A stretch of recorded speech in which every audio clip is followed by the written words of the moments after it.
Dear students, অষ্টম শ্ৰেণীৰ বিজ্ঞানৰ 7 নম্বৰ পাঠ উদ্ভিদ আৰু প্ৰাণীৰ সংৰক্ষণ।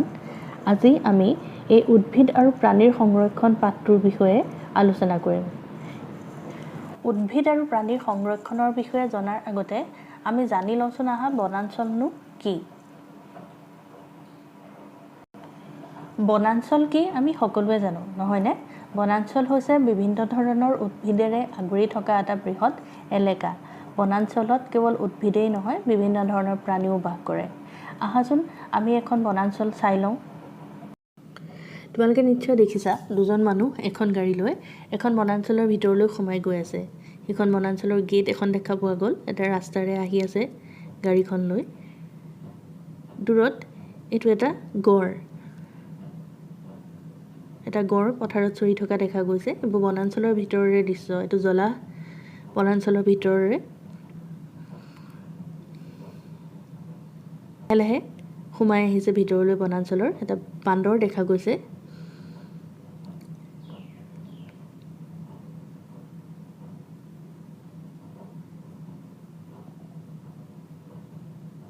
বিভিন্ন ধৰণৰ উদ্ভিদ আৰু বিভিন্ন ধৰণৰ প্ৰাণীৰে আৱৰা এটা এলেকা বনাঞ্চল।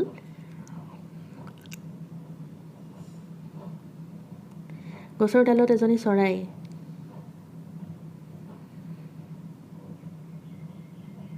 ভিতৰলৈ সোমাই গৈছে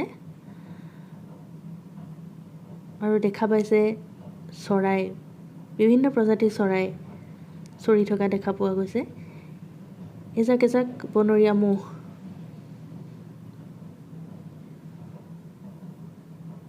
বনাঞ্চলৰ ভিতৰৰে দৃশ্য।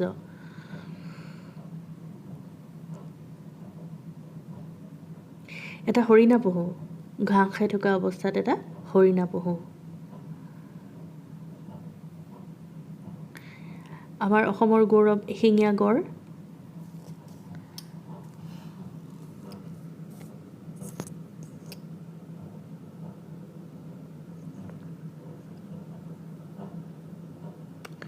গছজোপাত এটা কেৰ্কেটুৱা দেখা পোৱা গৈছে।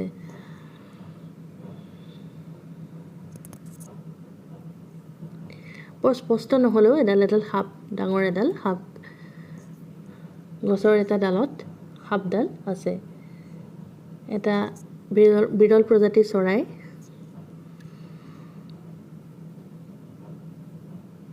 এটা ধনেশ পক্ষী দেখি পোৱা গৈছে।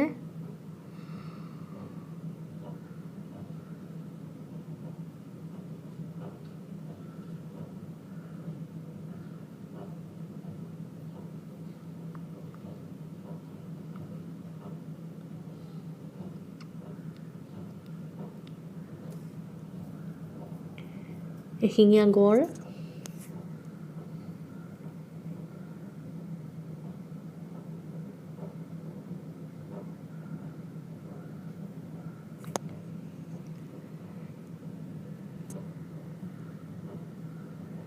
এটা বনৰীয়া হাতী।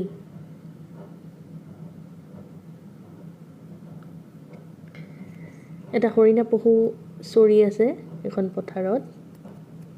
বনাঞ্চলৰ মাজৰে এয়া দৃশ্য। আৰু এটা হৰিণা পহু আহিল। আকৌ এয়া এশিঙীয়া গড়।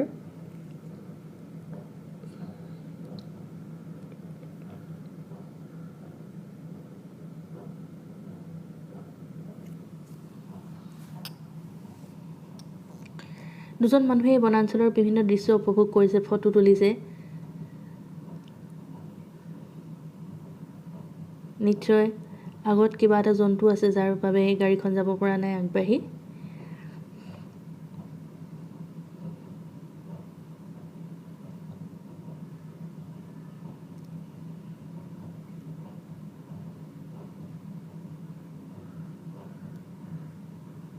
এটা প্ৰকাণ্ড বাঘ জোপোহাটোৰ পৰা ওলাই আহিছে।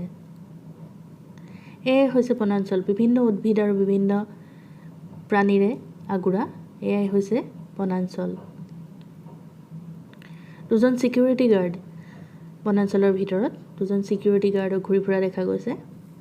এয়াই হৈছে বনাঞ্চল। বিভিন্ন উদ্ভিদ আৰু প্ৰাণীৰে বিদ্যমান এই বনাঞ্চলবোৰ কিন্তু বিভিন্ন কাৰণত ধ্বংস কৰা হয়। বনাঞ্চল ধ্বংসৰ কেইটামান কাৰণ মই ইয়াত উনুকিয়াইছোঁ। খেতি বাতিৰ বাবে মাটি উলিয়াবলৈ, খেতি বাতি কৰিবলৈ মাটিৰ প্ৰয়োজন হ'ল।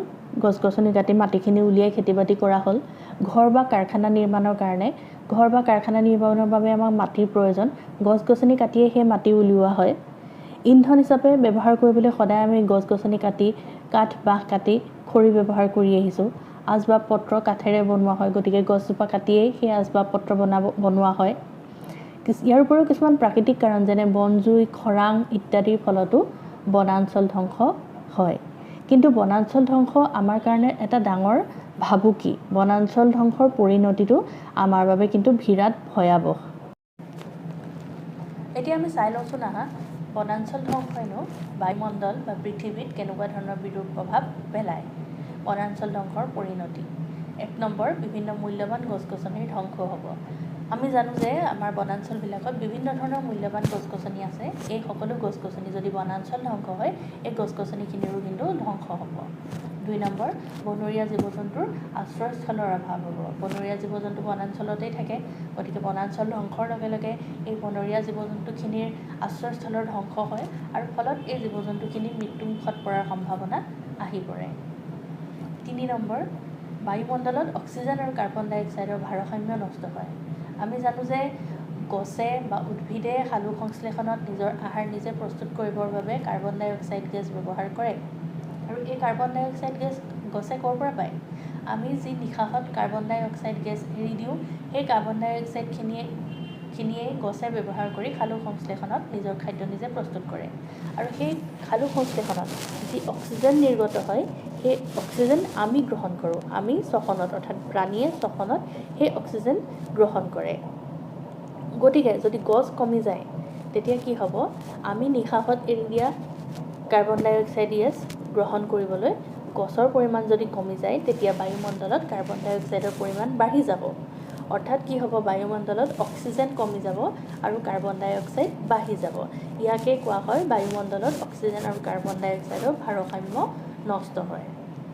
4 নম্বৰ, গোলকীয় উষ্ণতা বৃদ্ধি। গোলকীয় উষ্ণতা মানুহৰ বিভিন্ন ক্ৰিয়াকলাপৰ ফলত পৃথিৱীখন দিনে দিনে উত্তপ্ত হ'বলৈ ধৰিছে। ইয়াকে কোৱা হয় গোলকীয় উষ্ণতা। এই গোলকীয় উষ্ণতাৰ প্ৰধান কাৰণেই হৈছে বনাঞ্চল ধ্বংস। অৰ্থাৎ কি হয়? বনাঞ্চল ধ্বংসৰ ফলত গছ কমি যায়। তেতিয়া কি হয়? গছ কমি গ'লে বায়ুমণ্ডলত কাৰ্বন ডাই অক্সাইডৰ পৰিমাণ বাঢ়ি যায়। অৰ্থাৎ প্ৰাণীয়ে নিশাহত এৰি দিয়া কাৰ্বন ডাই অক্সাইডখিনি যেতিয়া গ্ৰহণ কৰিবলৈ গছ গছনিৰ সংখ্যা কমি যাব, তেতিয়া সেই কাৰ্বন ডাই অক্সাইড বায়ুমণ্ডলত বাঢ়ি যাব, থাকি যাব বায়ুমণ্ডলত। গতিকে বায়ুমণ্ডলত কাৰ্বন ডাই অক্সাইড বাঢ়ি যাব। আৰু কাৰ্বন ডাই অক্সাইড গেছৰ এটা ধৰ্ম হ'ল যে ই সূৰ্যৰ পৰা প্ৰতিফলিত হোৱা তাপ শোষণ কৰি ৰাখে। অৰ্থাৎ যদি কাৰ্বন ডাই অক্সাইড গেছ বায়ুমণ্ডলত বাঢ়ি যায়, ই সূৰ্যৰ পৰা প্ৰতিফলিত তাপ শোষণ কৰি বায়ুমণ্ডলক অধিক উত্তপ্ত কৰি দিব। আৰু ইয়াকে কোৱা হয় গোলকীয় উষ্ণতা। 5 নম্বৰ, বতৰ খৰাং হ'ব। গোলকীয় উষ্ণতা বৃদ্ধিৰ লগে লগে বায়ুমণ্ডলত পৃথিৱীৰ জলচক্ৰত ইয়াৰ প্ৰভাৱ পৰিব। অৰ্থাৎ যেতিয়া বায়ুমণ্ডল গৰম হ'ব, পৃথিৱীখন উত্তপ্ত হৈ যাব। গোলকীয় উষ্ণতাৰ লগে লগে পৃথিৱীখন উত্তপ্ত হৈ যাব, ফলত পৃথিৱীৰ জলচক্ৰত প্ৰভাৱ পৰিব। আৰু জলচক্ৰত প্ৰভাৱ পৰা মানে কি? বৰষুণ কমি যাব আৰু ফলত বতৰ খৰাং হ'ব। 6 নম্বৰ, বানপানীৰ সৃষ্টি হ'ব। বানপানীৰ সৃষ্টি কেনেকৈ হয়? আমি ক্লাছ 7ত এটা কথা পঢ়িছিলোঁ, আন্তঃপৰিস্ৰাৱন। বৰষুণৰ পানী পৃথিৱীত পৰে যেতিয়া মাটিয়েদি সৰকি মাটিৰ তললৈ সোমাই যায়, ইয়াকে কোৱা হয় আন্তঃপৰিস্ৰাৱন। এতিয়া যেতিয়া গছ গছনি থাকে, মাটিত যেতিয়া গছ গছনি থাকে, সেই মাটিতহে আন্তঃপৰিস্ৰাৱন হয়। সেই মাটিয়েহে পানীখিনি তললৈ সৰকাই লৈ যাব পাৰে, যিখিনি মাটিত গছ গছনি থাকে। যদি গছ গছনি নাথাকে, তেতিয়া কিন্তু আন্তঃপৰিস্ৰাৱন নহয়। অৰ্থাৎ বনাঞ্চল ধ্বংসৰ লগে লগে আন্তঃপৰিস্ৰাৱনৰ পৰিমাণটো কমি যাব। পৃথিৱীত মাটিত আন্তঃপৰিস্ৰাৱনৰ পৰিমাণটো কমি যাব বনাঞ্চল ধ্বংসৰ লগতে। গতিকে কি হ'ব? আন্তঃপৰিস্ৰাৱন যেতিয়া নহ'ব, সেই পানীখিনি, বৰষুণৰ পানীখিনি মাটিৰ ওপৰতে থাকি যাব, আমাৰ ভূপৃষ্ঠতে থাকি যাব। আৰু ভূপৃষ্ঠতে থাকি যোৱা মানে কি? সেই পানীখিনিয়ে পৃথিৱীত বানপানীৰ সৃষ্টি কৰিব। গতিকে বনাঞ্চল ধ্বংসৰ ফলত বানপানীৰ সৃষ্টি হয়। মৰুভৱনৰ সৃষ্টি হয়। 7 নম্বৰ, মৰুভৱনৰ সৃষ্টি হয়। অৰ্থাৎ পৃথিৱীখন মৰুভূমিৰ দৰে হৈ পৰে, মাটিখিনি মৰুভূমিৰ দৰে হৈ পৰে। ইয়াৰ মৰুভৱন কেনেকৈ হয়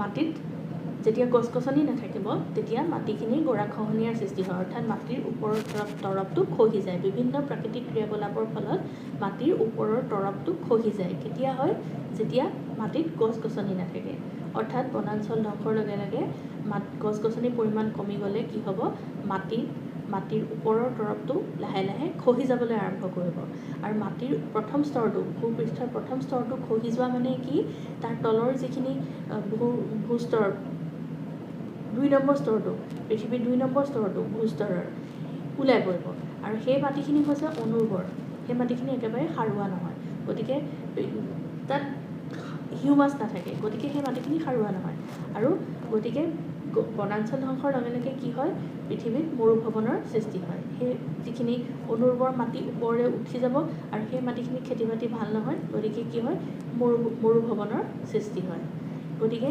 বনাঞ্চল ধ্বংসৰ এইবোৰেই পৰিণতি মৰুভৱনৰ সৃষ্টি হয় বানপানীৰ সৃষ্টি হয় বতৰ খৰাং হয় গোলকীয় উষ্ণতাৰ সৃষ্টি হয় বিভিন্ন ধৰণৰ মূল্যৱান গছ গছনি জীৱ জন্তুৰ ধ্বংস হয় গতিকে বনাঞ্চল ধ্বংসৰ এইবিলাকেই হৈছে পৰিণতি গতিকে বনাঞ্চল ধ্বংসৰ কুফলৰ প্ৰতি লক্ষ্য ৰাখি আমি সকলো সজাগ হ'ব লাগে যাতে অবাবতে বনাঞ্চল ধ্বংস হ'বলৈ নাপায় চৰকাৰেও তাৰ বাবে কিছুমান ব্যৱস্থা গ্ৰহণ কৰিছে উদ্ভিদ আৰু প্ৰাণীৰ সুপৰিকল্পিত আৰু বিজ্ঞানভিত্তিক সংৰক্ষণৰ বাবে চৰকাৰে কিছুমান পদ্ধতি আৰু নীতি নিয়মৰ ব্যৱস্থা কৰিছে তাৰ বাবে চৰকাৰে কি কৰিছে এই বনাঞ্চলসমূহ তিনিটা ভাগত ভাগ কৰিছে অভয়াৰণ্য ৰাষ্ট্ৰীয় উদ্যান আৰু জীৱমণ্ডল সংৰক্ষিত অঞ্চল এই তিনিটা ভাগত ভাগ কৰি এই বনাঞ্চলসমূহক আছুতীয়াকৈ ৰখাৰ ব্যৱস্থা কৰিছে তাত কিছুমান চৰকাৰী কাৰ্যালয় পাতি দিছে তাত কিছুমান সিকিউৰিটি গাৰ্ডৰ ব্যৱস্থা কৰিছে আৰু তাত এনেকুৱা ধৰণৰ নিয়ম বান্ধি দিছে যে তাত গছ কটা কৃষি কাৰ্য কৰা গৰু ম'হ চৰোৱা চিকাৰ কৰা আদি তেনে কাম কৰা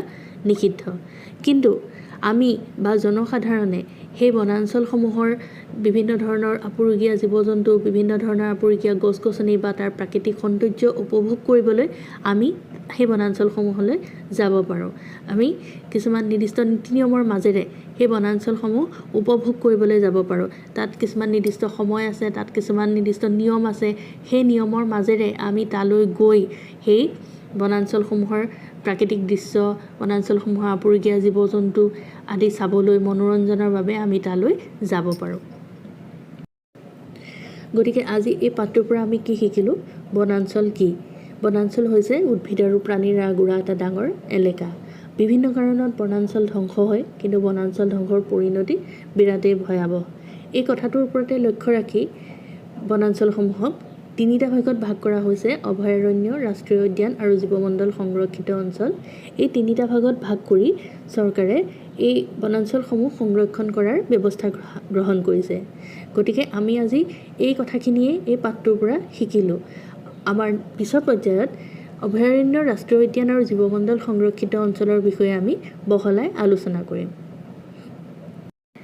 শেষত এটা কথাই ক'ম ষ্টে হোম ষ্টে ছেফ ঘৰতে থাকা সুৰক্ষিত হৈ থাকা